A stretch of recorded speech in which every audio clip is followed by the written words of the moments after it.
Liguei. Tá bom, para não ficar filmando minha bunda, né? Não.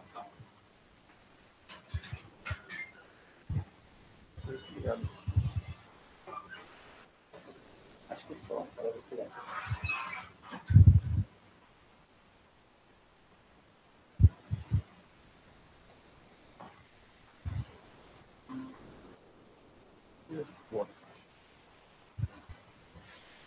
Então tá bom, podemos? Tá. Já acho que botou a gravar, né? Então tá. Então, bom dia, pessoal. Meu nome é Douglas, tá bom? Eu sou o R4 de Medicina Intensiva aqui do HC.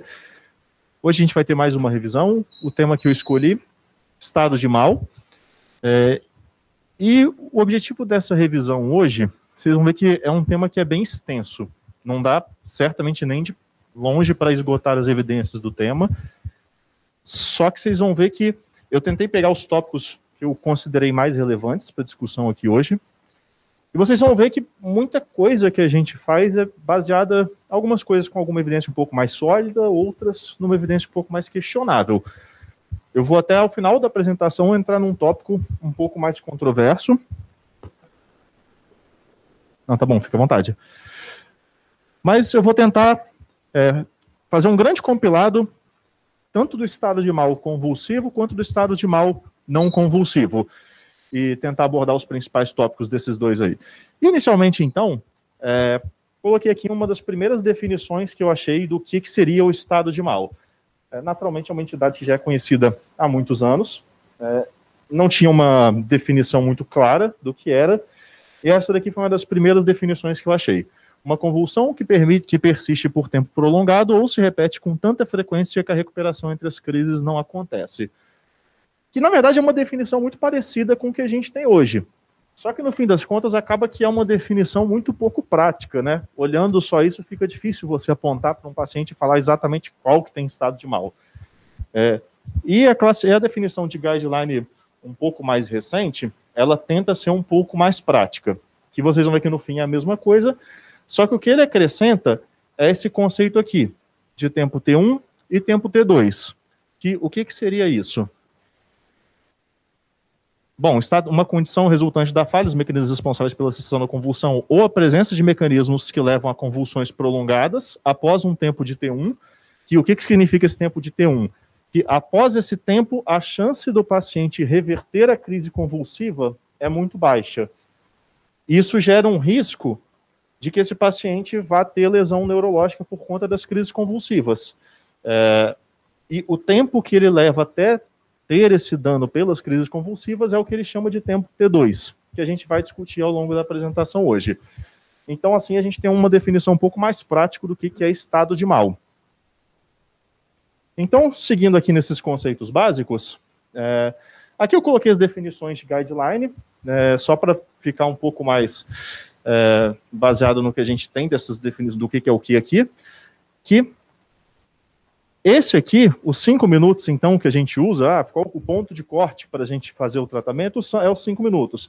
Então, na verdade, esses 5 minutos é o tempo T1. Eu vou mostrar para vocês nos próximos slides aí por que é isso.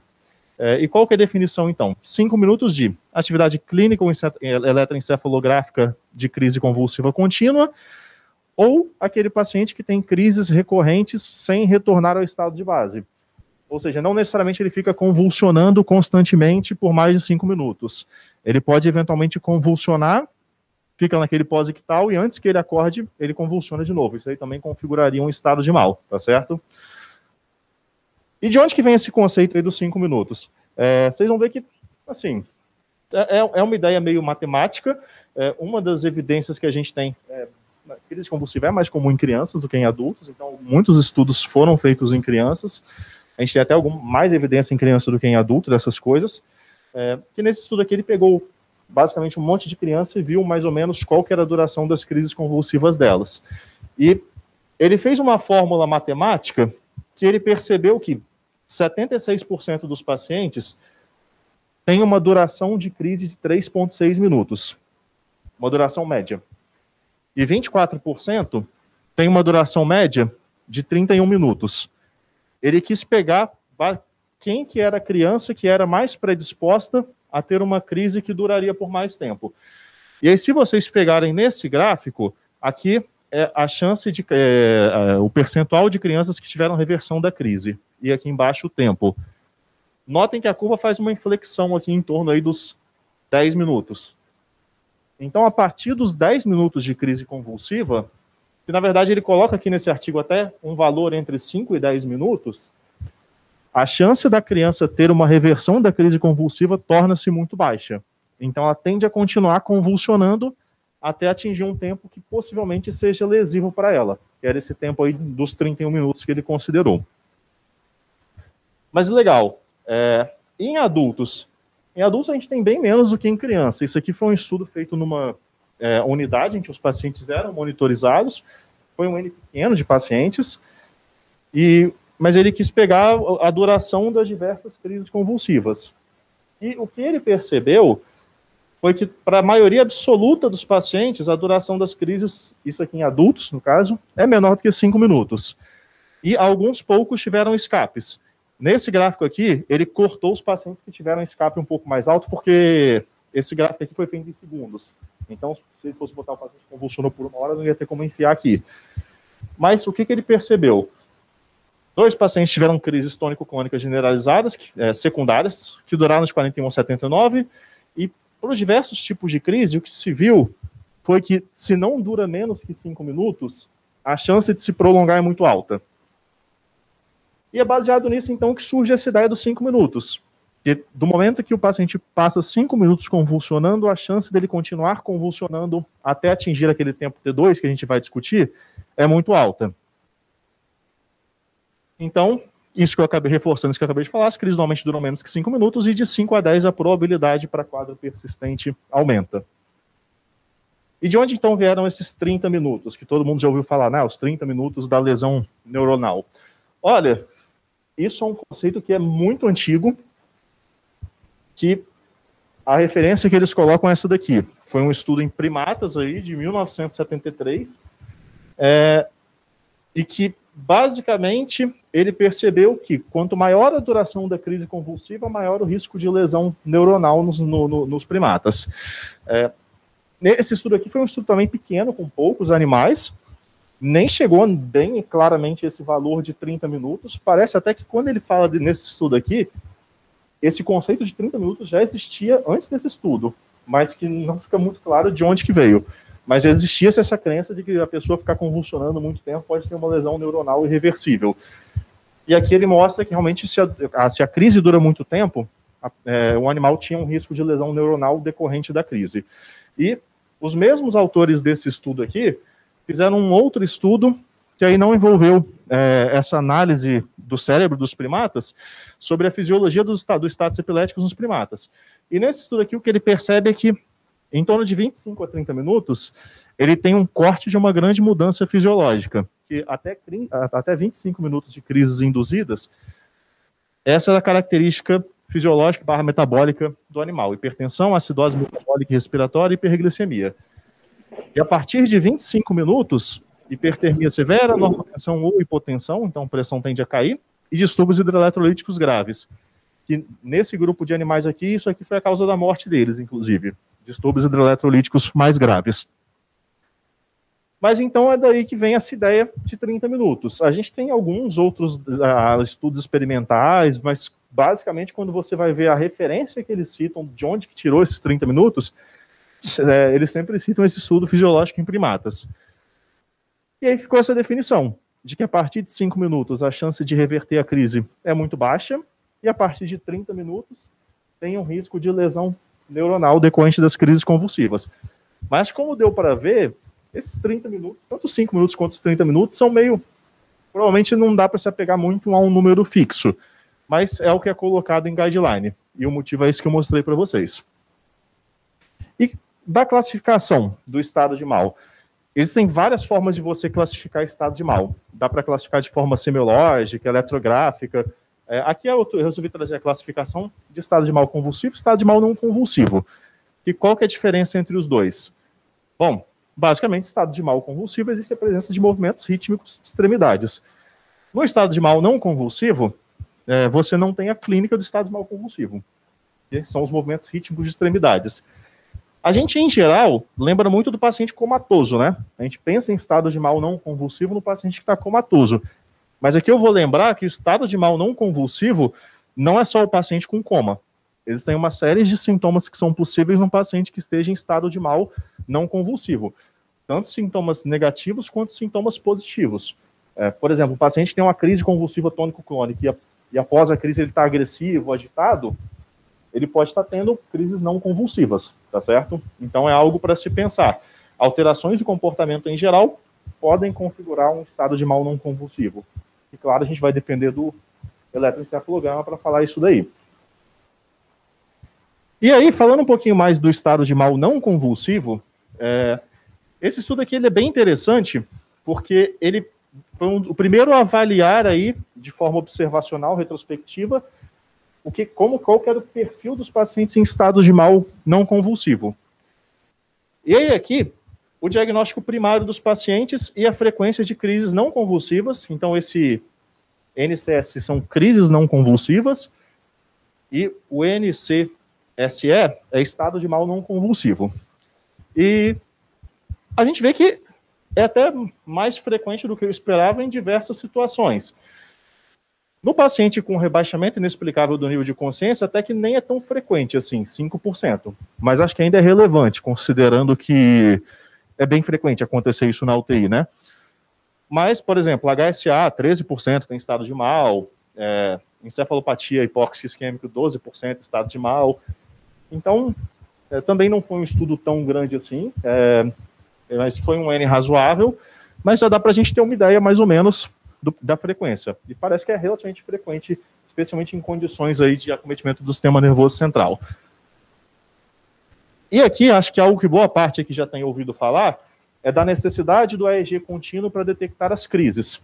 Aqui, ele pegou o tempo que demorou até detectar a primeira crise. Se vocês pararem para olhar, 1 hora de EEG, você detecta só 50%, foram detectadas crises só em 50% dos pacientes que no final tiveram um diagnóstico aí de crise não convulsiva. E aí, frequentemente, a gente usa esse tempo de corte aqui de em torno de 48 horas, que você vai detectar crises na maioria dos pacientes. Mas tem alguns pacientes que demoram até mais aí para você fazer a detecção das crises. Então é por isso que a ideia do EEG contínuo, porque você vai aumentar a sensibilidade do exame aí para detectar as crises, que se você ficar muito pouco tempo, você tem uma chance grande aí de perder boa parte dos pacientes que estão tendo crises. E aí, normalmente, quem que é o paciente que é sugerido um EEG contínuo? Bom, aqui eu coloquei a tabela do guideline, que esses são os grupos que, em geral, eles sugerem o uso de EEG contínuo. Então, basicamente, um paciente que teve uma crise recente e não retornou ao estado mental basal em 10 minutos. Os pacientes em coma após PCR, que é um paciente que tem um risco alto de ter crises não convulsivas. Paciente que já, por algum motivo, está em EEG e ele tem paroxismos epileptiformes, ele é um paciente que tem alto risco de evoluir para estado de mal não convulsivo. E condições que são frequentes, então, em geral, moléstias aí que acometem o sistema nervoso central, pacientes com alteração inexplicada do estado mental. Esses são os grupos aí de guideline que são sugeridos por serem os grupos aí que são mais frequentes você ter o estado de mal não convulsivo. E falando de prognóstico desses pacientes, esse aqui é um ensaio clínico que eu vou mostrar para vocês logo adiante.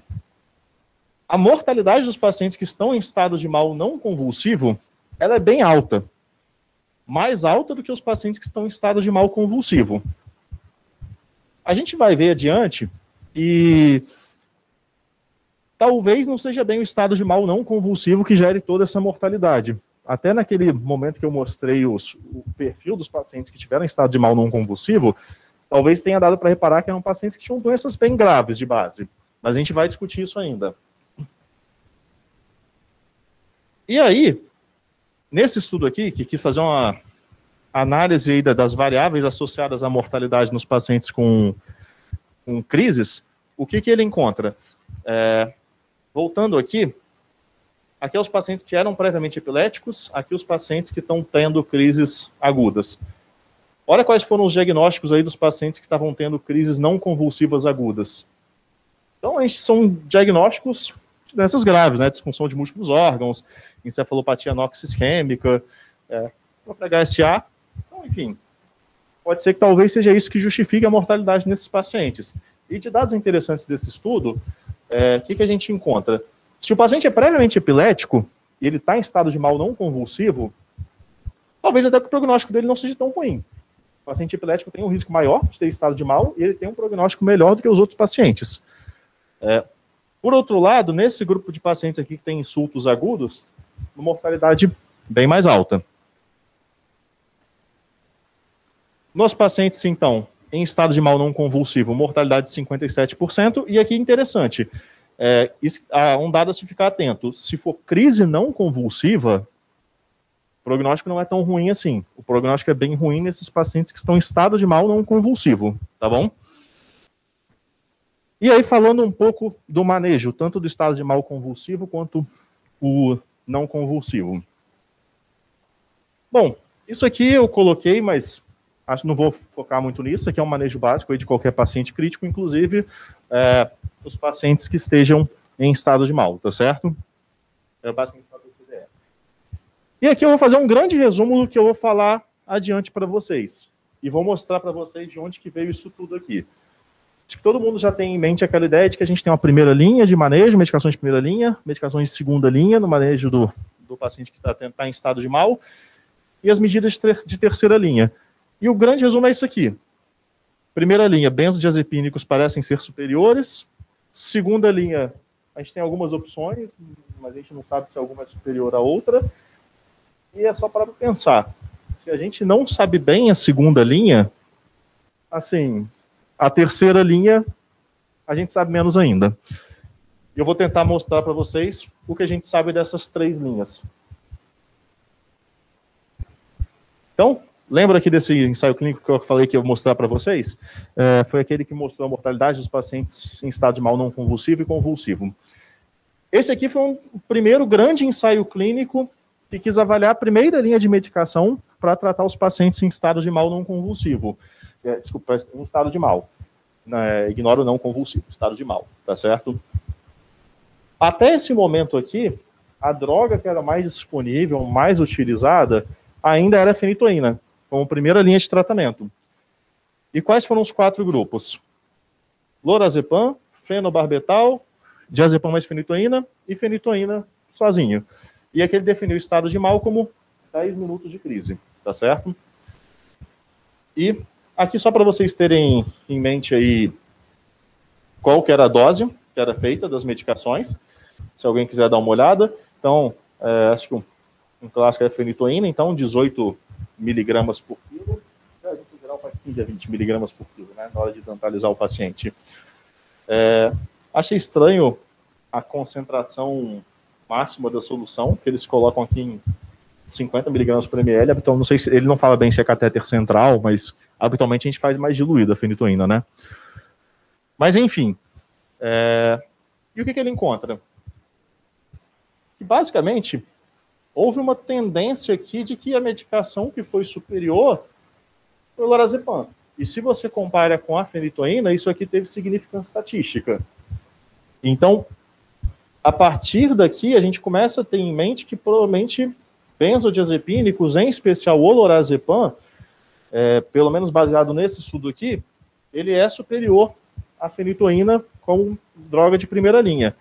E em relação ao perfil de segurança, o perfil de segurança, no fim das contas, entre todas as medicações, foi relativamente parecido. Uma teve um pouco mais de efeitos adversos em relação a um tipo de coisa do que outra, mas o perfil de segurança foi parecido. E então, a partir daqui, a gente começa a ter a ideia de que o lorazepam provavelmente é uma boa medicação de primeira linha para conduzir os pacientes em estado de mal. Só que fica uma dúvida que talvez até a gente já tenha tido. Será que é seguro a gente fazer benzodiazepínico? Não dá aquele medo do paciente rebaixar? Ele está convulsionando, assim, eu vou fazer um benzodiazepínico, ele pode rebaixar? Esse estudo aqui, ele quis avaliar lorazepam, diazepam em placebo nos pacientes fora do hospital. E esses pacientes aqui não necessariamente tinham um médico com eles. Como é que é o nome? Esqueci. Acho que é paramédico, né? Enfim, não necessariamente era um médico que estava com eles, e eles queriam ver segurança se isso dava para ser feito antes do paciente chegar no hospital. E Então, as intervenções lorazepam 2 mg ou diazepam 5 mg é V, e o controle era placebo. E o que ele encontrou? Os pacientes do grupo placebo reverteram menos as crises. Menos tanto que tanto do grupo lorazepam quanto do grupo do diazepam. E aqui a gente até vê uma tendência de superioridade do lorazepam. Então a gente em geral a gente faz diazepam, mas parece até que o lorazepam é superior ao diazepam. Acho que era relativamente esperado. Esses dois aqui reverteram mais. E os desfechos de segurança. Aqui foi um desfecho composto que ele colocou, mas o desfecho composto foi até menos frequente do que no grupo placebo. Intervenção respiratória aqui era basicamente qualquer coisa, assim, de Guedel, máscara laríngea, intubação, não era só intubação. Mas, então parece que o grupo placebo foi até mais inseguro. Então, legal, parece que benzodiazepínicos são seguros de serem feitos. E, por fim, uma comparação entre medicação intramuscular e intravenosa, que basicamente foi midazolam e lorazepam. E os dois foram bem equivalentes aqui. 73% reverteu a crise no grupo midazolam, 63% no grupo lorazepam. Então acontece eventualmente, o paciente está convulsionando, difícil pegar um acesso nele. Parece que midazolam é tão bom quanto o lorazepam na reversão das crises, como medida de primeira linha. Então aqui, coloquei um grande resumo do que a gente acabou de falar. Os benzodiazepínicos parecem ser eficazes e seguros, entram então como medida de primeira linha. Se é V, priorizar lorazepam, se M, priorizar midazolam. Mas tudo bem, a gente viu ali que em torno de 40% a 50% dos pacientes não revertem com benzodiazepínicos. Qual que é a medicação de segunda escolha? Igual eu falei com vocês, fenitoína era a medicação de primeira escolha. Quando a gente descobre que os benzodiazepínicos são superiores, o que aconteceu? A fenitoína virou a segunda escolha. Mas isso foi baseado em pouca coisa. A gente não tinha muito dado para falar sobre isso. E aí o primeiro ensaio clínico ele vem em 2007. Uma comparação entre valproato e fenitoína no estado de mal em pacientes que não responderam a benzodiazepínicos. E o que ele encontra, então? Bom, aqui os métodos do estudo. Essa era a dose que ele usava de valproato. Eu acho que no Brasil a gente não tem valproato EV, eu acho, né? Ou tá sem, não sei. Mas enfim. Mas essas são as doses. Eu não estou muito habituado a usar ácido valproico nos pacientes com crise convulsiva. E o que ele encontra, o grupo A, está meio esquisita essa tabela aqui, mas o grupo preto é o valproato e o grupo branco é a fenitoína.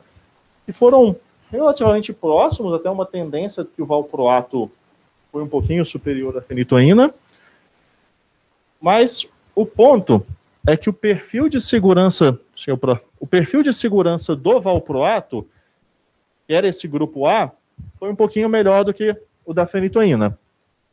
Então parece que são relativamente equivalentes, mas parece que o valproato é um pouquinho mais seguro. O efeito adverso mais comum aí do valproato foi elevação de transaminases. Mas hipotensão e depressão respiratória é um pouquinho mais frequentes aí no grupo da fenitoína, embora não tenha tido significância estatística, mas foi o primeiro ensaio clínico que a gente teve. E mais recentemente, surge uma droga, que se eu não me engano foi em 2013, que ela começou a ser utilizada, a gente já ouviu falar, que a gente não tem muito fácil aqui no HC, que é a levetiracetam. E quando ela surgiu, ela tinha um perfil de segurança melhor do que as outras drogas que tinham no mercado, mas não tinha um grande ensaio clínico comparando as melhores medicações. E aí, então, em 2019, surge esse ensaio clínico que compara levetiracetam com valproato e fosfenitoína. Aqui só um ponto para que talvez fique difícil extrapolar para a nossa realidade, quando eu for mostrar o resultado do estudo. A medicação utilizada é a fosfenitoína, que é uma prodroga da fenitoína. E ela é bem mais cara, mas parece ter um perfil de segurança um pouco melhor do que a fenitoína. Então, ela é diferente da fenitoína que a gente usa. Mas foi feito este ensaio clínico comparando essas três drogas. E o desfecho, como nos outros estudos que eu mostrei, foi controle de crise. E o que ele encontra? Basicamente, os três são muito parecidos. Então, tanto o valproato, quanto a fosfenitoína, quanto o levetiracetam, tiveram desfechos relativamente semelhantes não houve nenhuma grande tendência a uma droga ter sido superior à outra. E, em termos de desfecho de segurança, também não teve nenhuma grande diferença. Talvez aí a fenitoína seja um pouquinho pior, os pacientes tenderam a ser um pouquinho mais entubados no grupo da fosfenitoína. Mas, novamente, sem uma diferença estatística.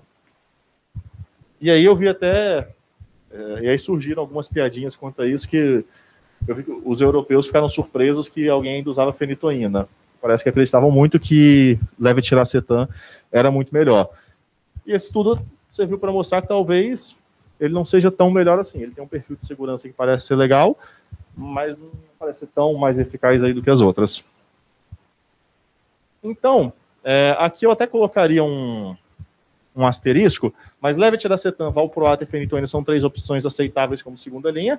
A fenitoína, então, só para lembrar, na verdade, não é bem a fenitoína, foi a fosfenitoína que eles utilizaram aqui. Então, não sei se dá para dizer a mesma coisa da fenitoína. Então, talvez o perfil de segurança do levetiracetam e valproato sejam mais favoráveis. Mas, novamente, não parece ser nenhum grande crime aí usar a fenitoína como segunda linha de medicação. E aí agora a gente entra naquele momento que eu falei com vocês, que o grupo que, se a segunda linha a gente está meio assim, aqui vai ser a terceira linha, que é o estado de mal refratário. Os pacientes, então, que não responderam nem a primeira linha, nem a segunda linha. São aí 10 a 20% dos pacientes. É o que está chamando aqui de estado de mal refratário. E aí, eu peguei um estudo, essa Andrea Rossetti, ela publica muita coisa sobre estado de mal, e esse título aqui é bem interessante, né? Muito mais questões do que respostas, de uma pessoa que publica muita coisa sobre isso. Realmente é um fato que ela sugere nesse estudo aqui. É um negócio que é quase um bom senso. Olha, se você acabou de fazer a segunda medicação, considere esperar um pouquinho para ver se vai fazer efeito.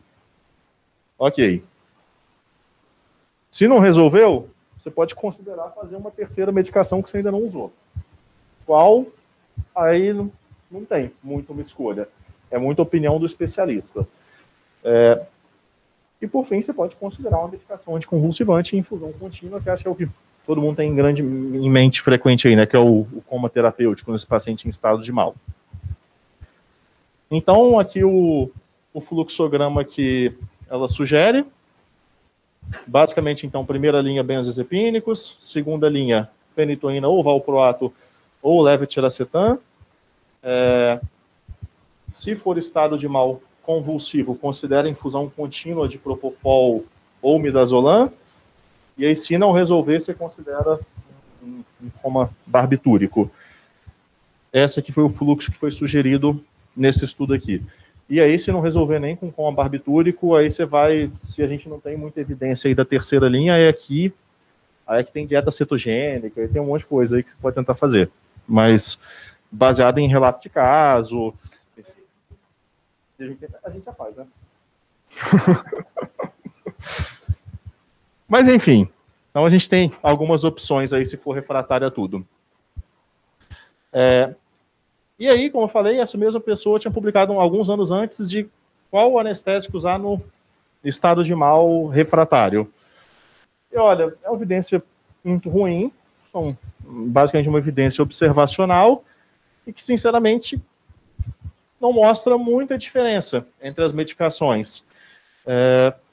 Na verdade, a que parece ter um controle melhor aí das crises são os barbitúricos. Então, parece que eles são os que mais controlam as crises. O problema é que, para quem já usou barbitúrico em infusão contínua, sabe que é um negócio meio complexo. Uma que não é uma medicação que a gente, em geral, está habituado a usar, outra é que eles têm muitos efeitos colaterais. Então, tudo bem, talvez você controla a crise, mas talvez você está causando dano para o paciente controlando a crise dele. Mas, no fim das contas, essa aqui foi a conclusão do estudo. A resposta para a pergunta do título é: a gente não sabe. Mas, assim, acho que qualquer uma dessas 3 opções seria aceitável. Para a gente, eu acho que a gente está mais habituado a usar o propofol ou midazolam. Mas é isso. E Bom, o quanto sedar esses pacientes? Tá, ok, ele está lá convulsionando, seja em estado de mal convulsivo ou não convulsivo. Quanto que a gente precisa sedar ele? Bom, esse estudo aqui quis fazer justamente essa avaliação. Também é um estudo bem pequeno, também foi um estudo observacional. Ele pegou pacientes que estavam em estado de mal e foram sedados no serviço deles, que era uma UTI neurológica, e o que ele percebeu? Como eu falei aqui, pouquíssimos pacientes, tá bom? Então, difícil tirar grandes conclusões disso daqui. Mas dos pacientes que ficaram em sedação tão profunda a ponto de ficar com uma linha reta no eletroencefalograma, alguns ainda assim convulsionaram. Então, parece que talvez nem adiante tanto você ficar sedando tanto eles a ponto de ficar uma linha reta. E mesmo nos pacientes que estavam em surto-supressão, alguns também ainda convulsionavam. E no grupo que ficou sedado com atividade lentificada no eletroencefalograma, então uma sedação um pouco menos profunda do que esses dois, foram só 3 pacientes. Então, obviamente, não dá para tirar grandes conclusões disso daqui, mas nenhum teve crises. Então, assim, o que ele conclui nesse estudo aqui? Ele coloca que, para ele, a opinião é que talvez a gente tenha que sedar o suficiente para controlar crises. E ele coloca como... bom, isso aqui foi uma ideia dele, que supressão pode ser aceitável, acho que no sentido de que você não precisa deixar uma linha reta no eletroencefalograma.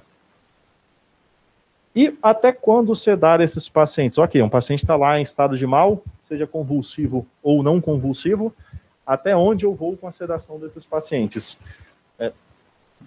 Vocês vão ver que tudo que é dito sobre isso aqui é baseado em opinião de especialistas. Em geral, o que na prática os serviços fazem? Eles deixam o paciente 24 a 48 horas em sedação profunda e aí vai tentando tirar lentamente a sedação. Normalmente, são UTIs neurológicas, eles têm EEG contínuo. Então, eles deixam lá 24, 48 horas em sedação profunda, vão tirando lentamente e vendo o que acontece. Mas a resposta definitiva disso aqui, a gente não tem claramente. Mas acho que a gente tem alguns dados interessantes a se avaliar. Esse estudo aqui foi interessante. Ele quis avaliar qual que era a relevância da duração do estado de mal no desfecho dos pacientes. Será que um paciente está 10 dias em estado de mal? É melhor tirar o pé do acelerador, desistir, não dá mais? O que ele encontrou nesse estudo? Que, na verdade, o principal fator prognóstico é a doença de base. Então, como a gente já tinha dito antes, se a etiologia for anóxia ou hipóxia, esse paciente tem um risco muito mais alto de morrer. E o fato de, se o paciente for previamente epilético, o prognóstico dele, isso é um fator protetor.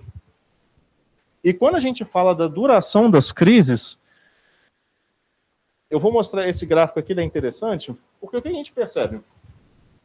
Se dura mais de 10 horas, parece que o prognóstico do paciente piora.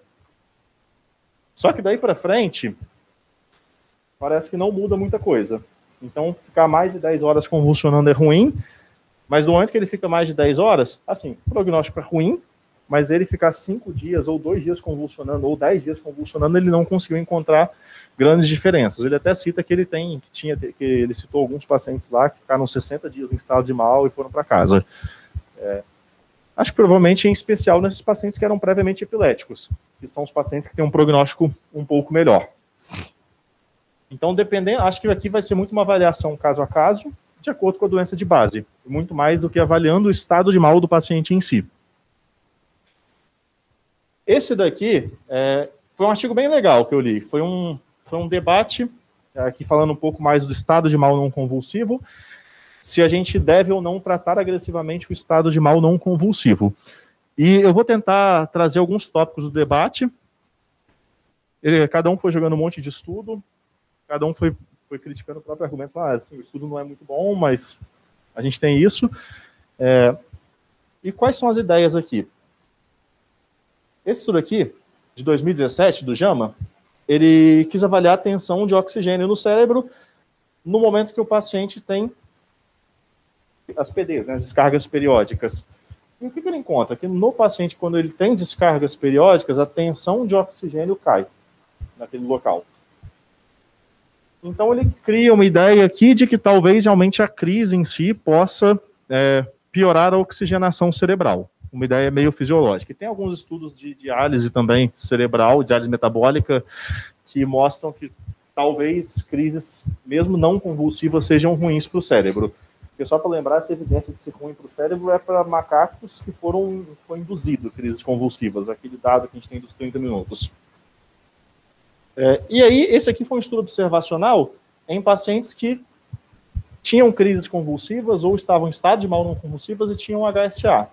E o que ele encontra é que, comparando com os pacientes e fazendo correções que não tinham crises convulsivas, os pacientes que tinham crises convulsivas tinham a funcionalidade em 3 meses um pouco pior e parece que tinham um declínio cognitivo. Então, a gente tem algum dado observacional de que talvez o paciente ficar em crise possa ser pior do que ele não ficar em crise. Mas até aqui, a gente não tem muito dado aqui, mas será que vale a pena tratar essas crises não convulsivas? E aqui eu acho que é uma resposta que a gente não tem muito bem na literatura. Esse aqui foi um estudo observacional em que ele fez uma comparação de 2 centros em que um tinha um hábito de fazer coma terapêutico com um pouco mais de frequência do que o outro centro. Um dos centros, 25% dos pacientes em crise não convulsiva acabaram recebendo coma terapêutico, no outro 10%. E quando você avalia a mortalidade, o fato do paciente receber ou não receber o coma terapêutico não teve um impacto de mortalidade. Então, não teve essa diferença aí. Só que, ao mesmo tempo, o que foi percebido é que se o paciente recebe o coma terapêutico, ele fica mais tempo internado. Então, 9 dias em um grupo, 16,5 dias no outro grupo. A gente tem muito pouco dado, na verdade, assim, em ensaio clínico a gente não tem um de comparar tratar versus não tratar, crise não convulsiva. Pelo menos eu não achei. Então, acho que isso é um dado que realmente carece muito. Então, o estado de mal não convulsivo, acho que fica muito mais dúvida do que qualquer coisa. E aí, a conclusão sobre esse tema, eu deixei esse slide em branco, foi intencional, porque realmente, assim, terminando a revisão, parece que quando a gente pega o estado de mal convulsivo, a gente até tem algum dado aí de literatura, de quais medicações serem feitas, essa ideia dos 5 minutos, um modelo matemático interessante. As medicações de primeira linha, parece que o benzodiazepínico é legal e seguro. De segunda linha fica aquela dúvida, mas parece que você não vai cometer nenhum crime se você fizer, por exemplo, fenitoína. Mas a partir daí, acho que a gente não sabe muito bem o que fazer. Provavelmente para o estado de mal convulsivo.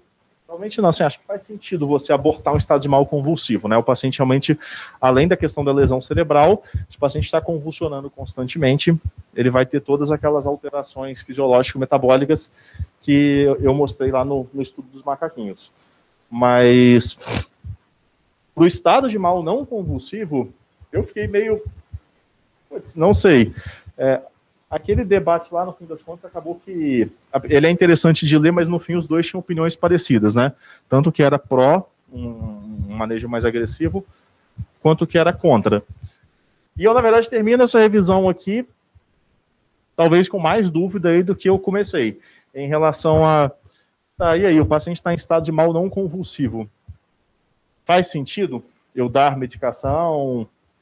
Primeiro, qual medicação? Será que talvez dar um anticonvulsivante mais de leve? Será que faz sentido fazer coma terapêutico? Eu, sinceramente, não sei. E acho que esse é até um debate que eu queria trazer aqui para o pós-aula, além das dúvidas aí de vocês. Queria muito que os professores comentassem qual que é a visão deles, porque, bom, inclusive eu não coloquei aqui, mas teve um artigo que eu li que o cara até coloca no texto que talvez a cura seja pior do que a própria doença, nesse caso aqui, né? Então, o paciente em estado de mal não convulsivo, eu vou colocar ele em coma terapêutico, um negócio que a gente sabe que sedação profunda tem, enfim, várias questões envolvidas e eu não sei o quão útil isso é para esse paciente, se talvez eu não esteja atrapalhando ele. Acho que basicamente é isso, pessoal.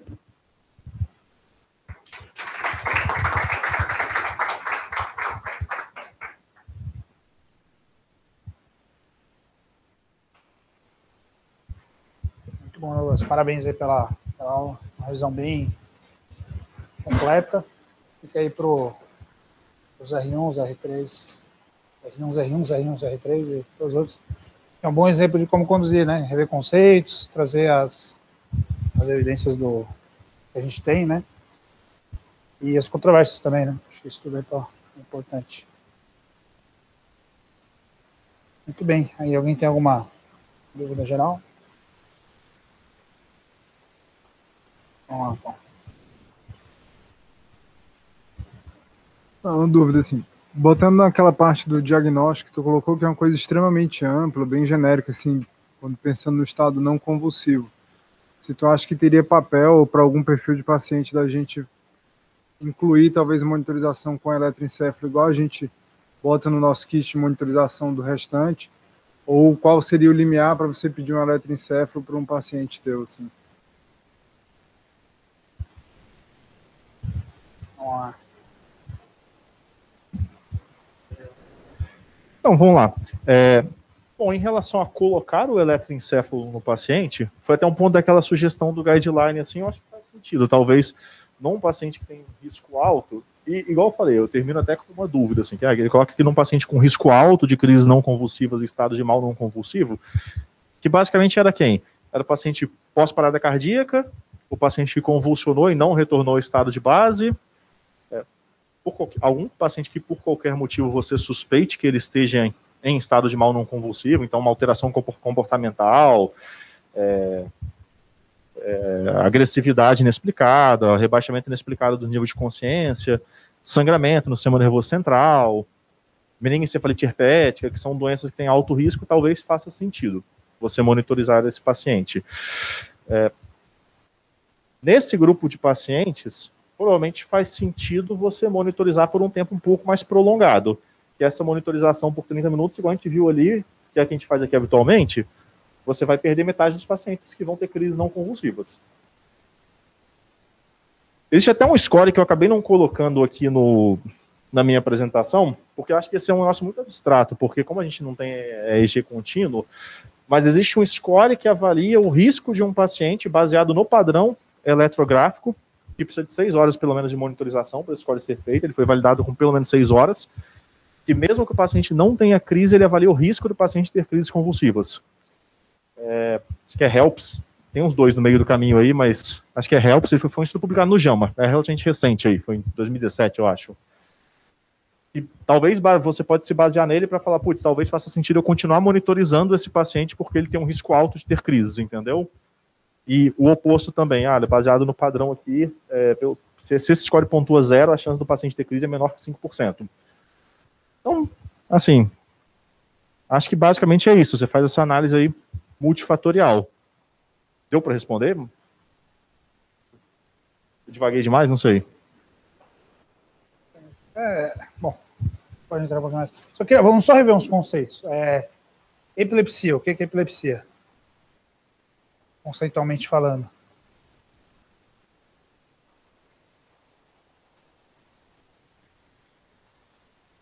É uma síndrome, é uma doença, é um OVNI.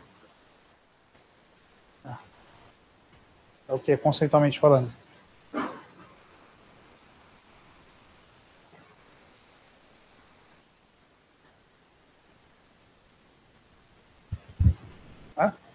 Fala.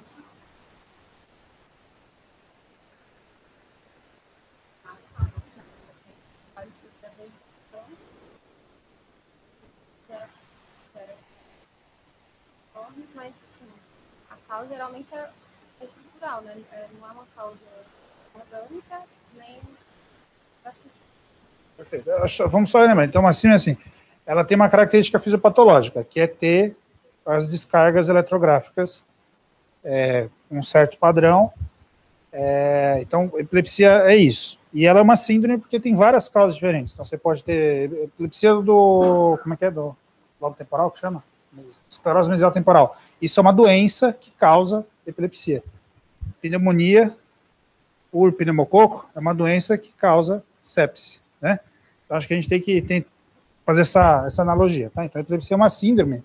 E aí, por isso que quando a gente bota lá a etiologia do estado de mal epilético, que é outra coisa, ela tem um dos principais fatores prognósticos quando eu estou falando de estado de mal, seja convulsivo ou não convulsivo, né?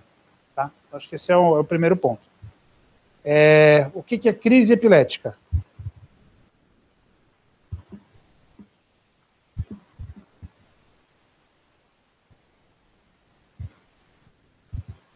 Só para a gente relembrar. Então, epilepsia, síndrome, crise epilética é a manifestação clínica, pode ser da síndrome ou não, ou pode ser de uma crise sintomática, relacionada a uma outra doença, né? E que tem essa característica também de ter a descarga. Então, você pode ter crises não epiléticas, que é um diagnóstico diferencial frequente, tá? Às vezes o paciente vem com estado de mal convulsivo, e é um paciente com crise não epilética, e tem um problema muito grande, que tem um overlap grande de crises não epiléticas com crises epiléticas, tá? O paciente que tem epilepsia, muito frequentemente, ele desenvolve essa condição em paralelo, de ter crises não epiléticas. E a diferenciação é com eletro, tal, por isso que de vez em quando vem o pessoal fazer vídeo EEG e tal. Tá? E convulsão é a manifestação motora de uma crise epilética. Tá? Então, por isso que é uma manifestação só, né? Você mostrou lá sintomas positivos, né? Existem muitas manifestações.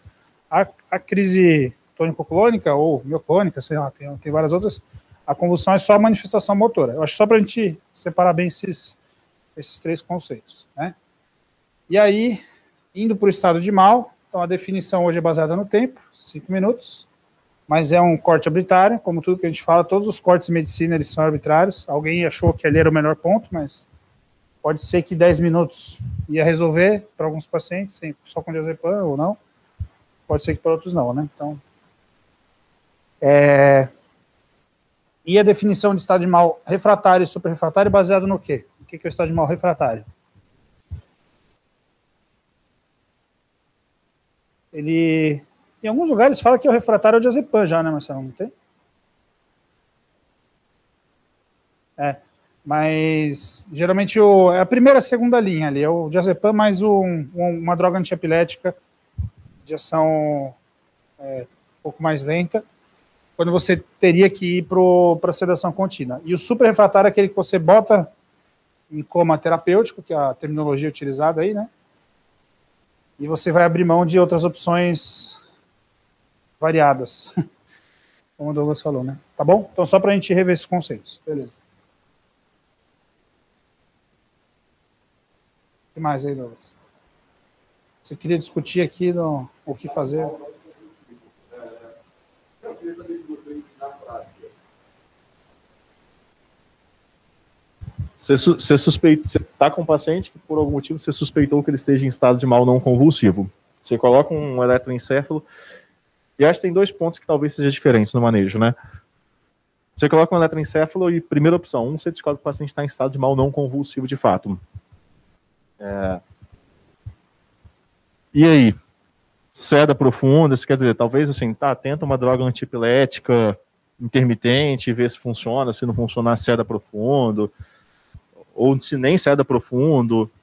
E, bom, o segundo paciente é o paciente que tem crise não convulsiva, não está em estado de mal, mas ele tem crises não convulsivas. O que você faz com esse dado, assim? O Marcelo, acho que ele vai ter mais coisa para comentar, mas assim, primeiro ponto, depende da causa. Esse é o primeiro ponto. Tá? Então, vai depender da causa provável da crise do estado de mal. Então, se for uma crise, um estado de mal parcial contínuo, você não vai manejar induzindo coma, nada disso, entendeu? Então, você vai fazer ajuste de droga em paciente previamente epilético. Então, o pessoal neuro faz isso muito, né? E aí, às vezes, tem uma droga que é melhor. E o segundo ponto, não tente manejar esse caso sozinho, você não vai dar conta. Tá? É a minha opinião pessoal, assim, você tem que ter um bom colega neurologista junto. O problema é que isso é muito por opinião de especialista. Então, acho que é difícil você achar ter uma única conduta correta, entendeu? Vai ter múltiplas condutas variadas, né? E aí entra no terceiro ponto. Depende do contexto que você está, o quão agressivo você pode ser ou não. Aqui no HC a gente não pode ser muito agressivo no tratamento, que a gente vai deixar um paciente sedado, ele vai fazer pau e vai morrer de infecção. Tá? Isso a gente tem o dado da literatura ali, estudo observacional, claro, mostrando que quando você segue para essa abordagem, você aumenta o tempo de internação e aumenta o risco de complicações. Num hospital que isso não acontece, o Sírio lá, por exemplo, eu sei, o pessoal é bem agressivo, né? Na UTI neurológica lá de tratamento de estado de mal não convulsivo. Então, e os pacientes dificilmente vão ter uma complicação secundária durante a internação. Então, acho que tem que levar em conta essas três coisas. Saber qual que é a causa, compartilhar a decisão com um colega que tem experiência nesse manejo, né? E depende do contexto que você está, né? Isso não tem EEG contínuo. Não tem. Isso é uma enorme limitação, mas pode ser uma bênção também, dependendo do contexto. É verdade, é verdade. Porque você bota o EEG, aí, sei lá, o dente entra em estado de mal por 20 minutos. Aí você vai lá e ceda profundo, não sei o quê, por causa de 20 minutos de estado de mal, e depois volta a ter crise, você podia só ficar ajustando droga antipilética sem sedar, talvez, entendeu? E a verdade é que a gente simplesmente não sabe qual que é a melhor forma de tratar. Então, se você for falar com alguns neurologistas, vão falar assim, tem que ser agressivo, tem que sedar e seguir adiante ali no algoritmo. Se você for falar com outros, eles falam assim, não, vai devagar, porque você vai fritar o paciente ali de sedação, entendeu? Acho que eu...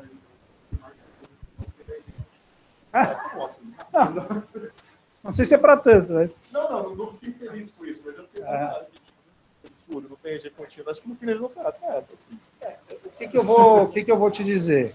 Se você for falar com... isso é o tipo de coisa assim, as UTIs neurológicas que foram se criando lá fora, criou-se o conceito de que é necessário ter o EEG contínuo, baseado muito nesses dados aí, do Classen, tá? Ele que levantou essa bola no início dos anos 2000. Não sei se teve alguém antes, mas ele é um que estuda muito isso, né, Marcelo? Mas nunca ninguém mostrou que precisa ter mesmo. Não sei.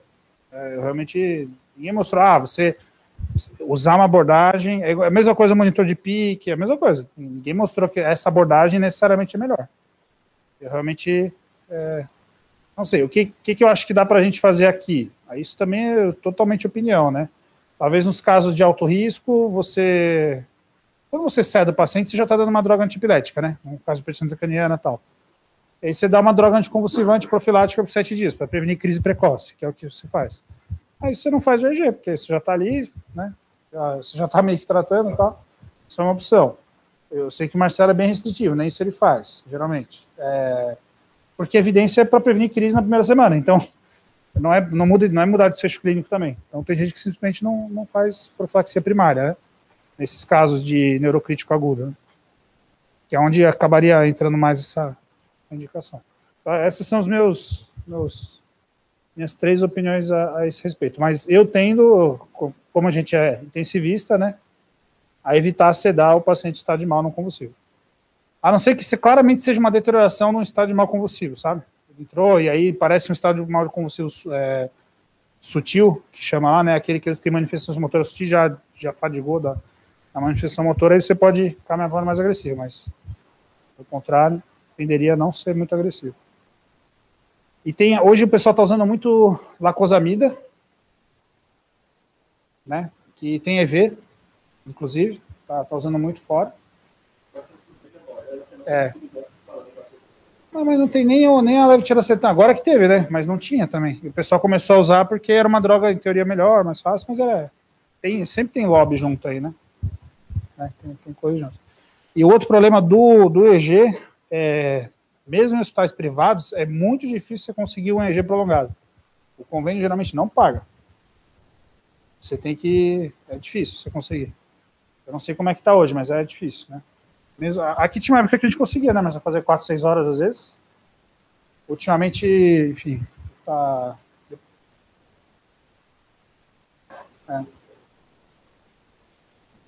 Não, se conseguir conversar, a gente consegue. Mas é porque eles estavam com um deficiente técnico de EEG.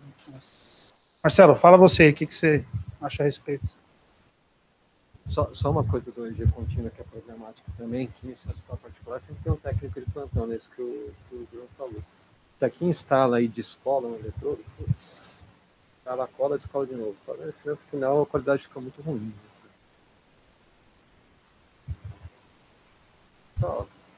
Parabéns, Bruno. Acho que é muito conciso e acho que nós estamos saindo com mais vida.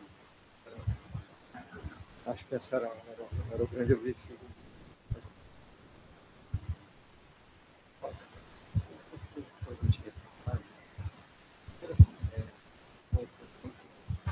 reais de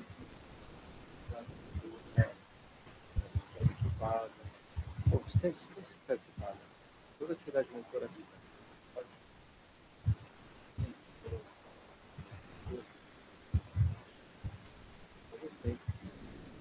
ficar sem tempo.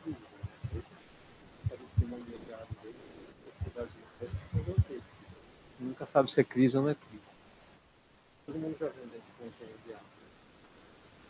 A gente está vendo, ele está lá batendo a mão, quando os seus 4, 5 Hz batendo a mão, de repente ele muda o sentido e fica batendo. É uma coisa para a gente ficar de olho também. Isso faz parte. Então, é só para a gente ficar de olho nisso, né? Assim, as atividades em geral são estereotipadas. Tá? É assim, cada vez mais a gente está fazendo aí diagnóstico de encefalite imunomediado.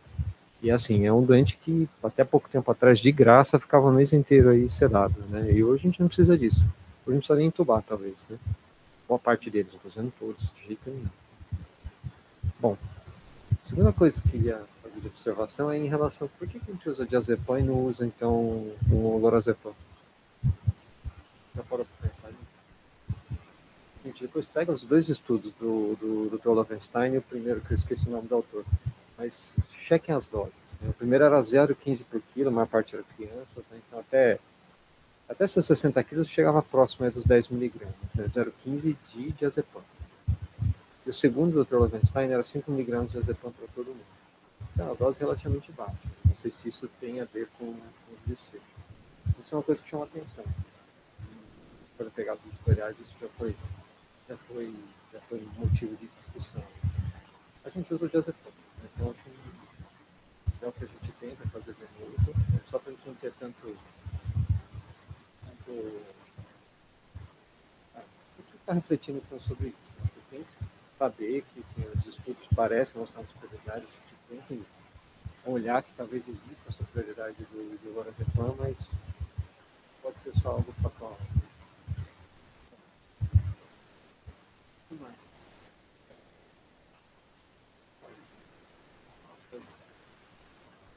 Vou dar só uma saída lateral aqui. Assim, dos dentes que tem crise mesmo. A gente está vendo atividade motora. Só que quando a gente está acordado, que assim, se encaixaria numa subdivisão já meio antiga dos estados parciais simples. A gente está acordado conversando com você, mas não para de mexer o braço. É assim, 4, 5 Hz, assim, é crise. Você põe a EEG, é crise. A atividade especular, bate com movimentação. O que pode acontecer? Tá 1 hora assim, 2 horas assim, 6 horas assim, 1 dia assim. O que você vai fazer? Alguém que varia? Isso em geral? Isso não é comum de acontecer. Vira e mexe, a gente vai passar por isso. A priori, a gente vai fazer.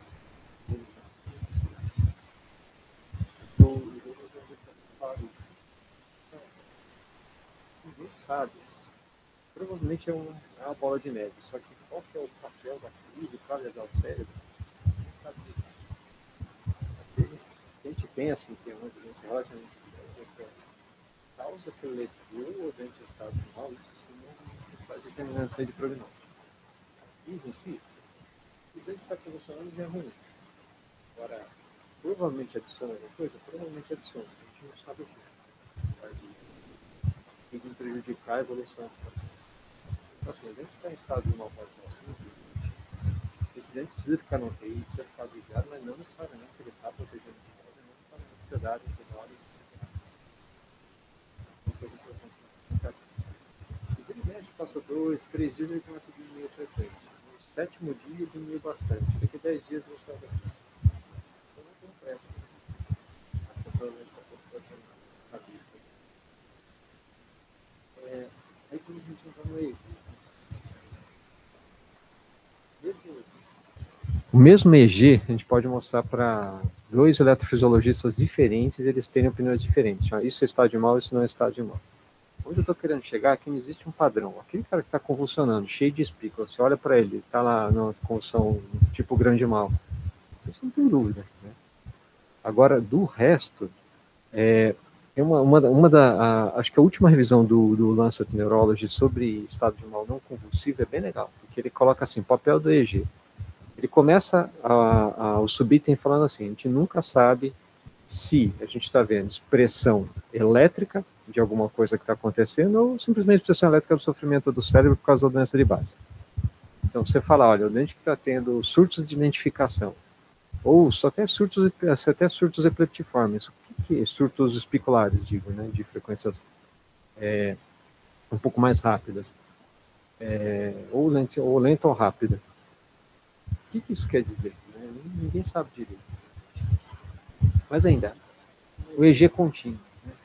Você está com o dente EEG com EEG contínuo, o Douglas deu uma pincelada no estudo dos suíços sobre doente que já tem epilepsia, chega na UTI, rebaixado, você faz um EEG de 30 minutos, um EEG contínuo, no EEG contínuo você aumenta o número de descargas epileptiformes com mais frequência. Só que nesse trial não teve aumento de intervenções e o prognóstico a longo prazo foi igual dos dois. Tá? Então, acho que tem o Telstar também, né, do pós-parada. Você discutiu esse ano já, né, o Telstar? Das atividades lateralizadas. Assim, nada disso mudou o prognóstico. Né? Estou dizendo que uma coisa é certa, a outra é errada. De jeito nenhum, mas a gente tem que ter dúvida de enxergar o tratamento como certo. Né? Porque a gente ficava indo na inércia. Eu fiquei muito mais dúvida do que foi certo. Assim, veja, o vira e mexe, assim, se o estudante parou de ter atividade motora, beleza. Pega um dente com um monte de atividade motora, que você vai pegar no não convulsivo para você mirar no EEG. Pra vocês terem uma ideia, no EEG, o dente tem atividade motora, pode acontecer em determinado momento, o dente está acordado e de vez em quando tem atividade lá. Assim, ele precisa estar entubado, precisa estar anestesiado, talvez não. O que eu queria chegar com isso? O Douglas comentou, você deixar, o estudo é pequeno, deixar lentificado, o surto de supressão ou a sistolia cerebral, quer dizer, o pipeline é muito importante. Os pipelines estão pior. Quando você deixa o dente em estado de surto de supressão, para lembrar que no surto ele pode ter atividade epileptiforme rápida e especular. No seu foco. Isso assim, pode acontecer. Eu estou falando isso porque vira e mexe esses pontos aqui e falar, e aí o que eu faço? Eu vou aumentar a sedação do dente? Não, só, se ele não está tendo atividade motora, apesar de estar tendo atividade epileptiforme durante o surto do surto de supressão, tá bom, tá ótimo. Isso vai diminuindo o tempo. E às vezes o dente acorda desse jeito. Então assim, ainda o exame físico acaba sendo uma coisa importante. Não, eu acho que era isso que eu tinha. Só uma coisa. Lembra que dose anestésica de diazepina, que midazolam que a gente mais usa, a dose é alta, né? 1,5, 2 mg por quilo hora. Não 0,1 da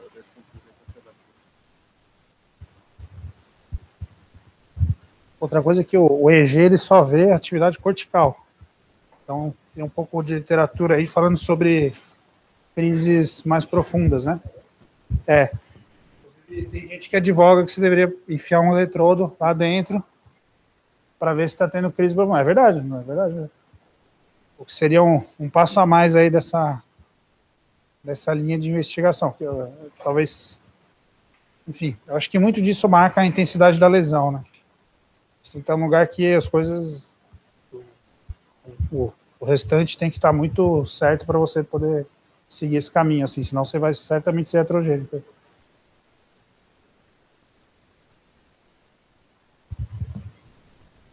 Essa ideia na média dos doentes de tirar a sedação a cada 24 horas e ver o que acontece, é sempre bem-vinda. É claro que cada doente mas a gente nunca pode falar, isso é pecado, eu não vou fazer.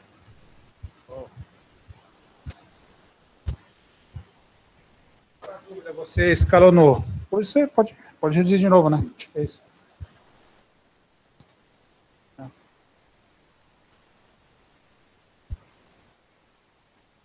Queria ouvir assim, do Douglas se ele leu algo sobre isso e dos chefes aí de literatura e vivência do uso da ketamina como terceira linha, né? Nos últimos anos a gente viu uns entusiastas, eu vi isso acontecer uma vez, até anotei professora há 3 anos. Mas só saber de vocês aí, suas opiniões. Putz, Ana, eu fiz série de caso, mas tipo, aquelas medidas lá de terceira linha, boa parte delas eram série de casos, realmente. Aí fala que é, mas tipo assim, quando você vê a série de casos, parece que tudo é ótimo, né? Tipo assim, dieta cetogênica é ótimo, hipotermia foi ótimo, a ketamina também. Mas foi isso, foram estudos muito pequenos. Pelo menos os que eu vi, eu não sei se o professor tem algum dado que eu não tenho. Tem uma vez, mas era um estado de mal. A gente usou uma vez com o Leandro, mas era um estado de mal por uma VCH, por angiopatia amiloide. Uma senhora de 80, sei lá. Então, você não precisa saber, né? Se você souber os diagnósticos, a idade, você já sabe o prognóstico, né? Entendeu? Não sei, então, obviamente não deu muito certo.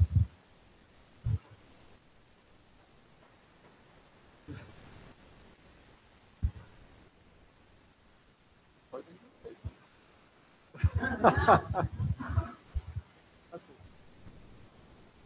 sabe que mal fazer cetogênese mesmo?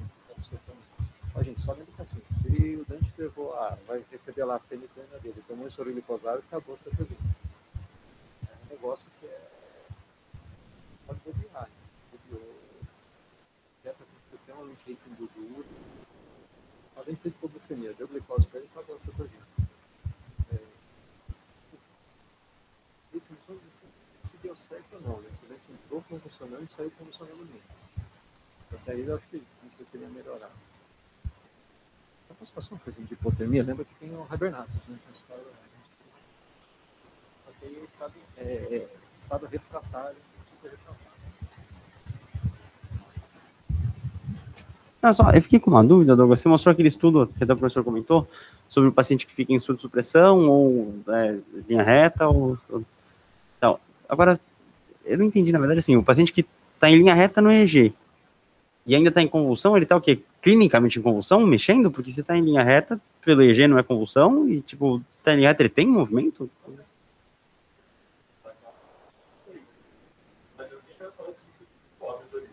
É porque se está sem atividade elétrica, como é que ele está mexendo o braço? Assim, eu não entendi como que pode estar em...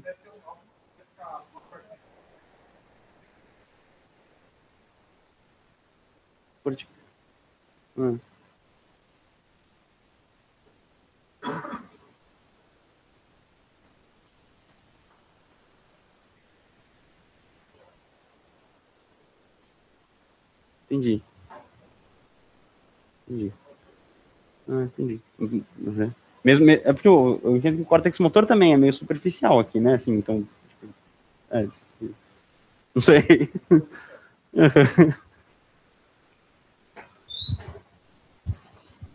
Bom, tá. Só vou fazer um comentário antes. Eu acho que essa revisão é legal porque é um exemplo a fisiopatologia foi descrita por estado de mal convulsivo generalizado, o grande mal. E começou a descrever o não convulsivo e se extrapolou que o dano era o mesmo, etc. Eu acho que esse é um exemplo claro de uma extrapolação que até hoje ninguém sabe se é verdadeiro ou não, né? Eu acho que esse é um dos grandes exemplos de literatura disso, né? Para a gente não esquecer disso. Eu acho que só para pontuar uma parte assim para o nosso lado da enfermagem, quando a gente fala de paciente que está convulsionando, a gente tem que lembrar mais dessa parte da questão de manter a integridade física, então tá ali no beira-leito, realmente olhando se ele está mantendo ali um ambiente seguro para não se machucar, então cuidado também com catéteres e drenos que ele pode acabar puxando, ou então se é um paciente que vai acabar fazendo o ECG contínuo, quantas horas ele vai ficar numa mesma posição, então cuidado com pele, são outros cuidados que a gente precisa ter, se atentar também.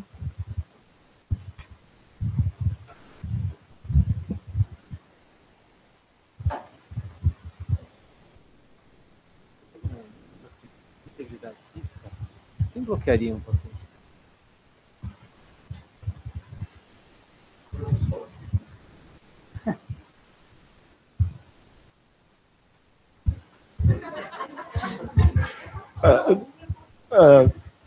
acho que, assim, eu nunca peguei um paciente a ponto de chegar a pensar nisso. Teria que ser um negócio muito catastrófico, assim, acho que eu pensar em bloquear o paciente. Mas a princípio a resposta seria não. Só se fosse um negócio muito extraordinário.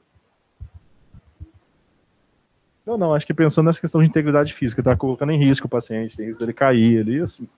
Isso aí, acho que sim, mas teria que ser um negócio muito diferente. Eu nunca vi.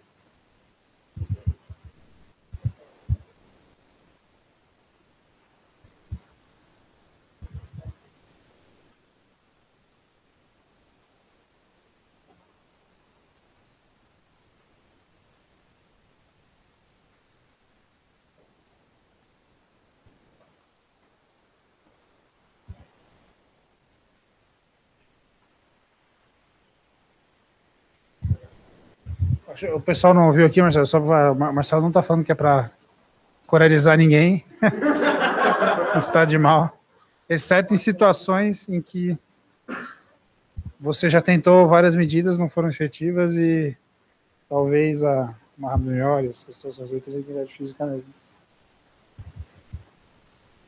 Muito bem. Tá bom. Assim, se eu for sugerir para vocês, quem quiser ler a respeito, aquela revisão que o Douglas botou de o Andréa é um homem. É homem? É. Esses nomes aí europeus, você sempre tem que botar no Google e ver a foto para não errar. Aquela revisão é muito boa, porque o algoritmo ele tem é ruim dizer isso, mas ele tem bom senso, assim, né?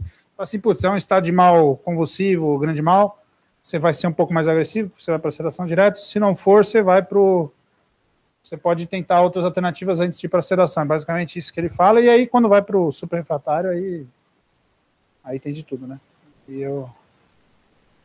Tá bom, mas é um algoritmo interessante, assim, e dá uma resumida geral no que a gente tem de evidência. Beleza? Parabéns aí. Valeu.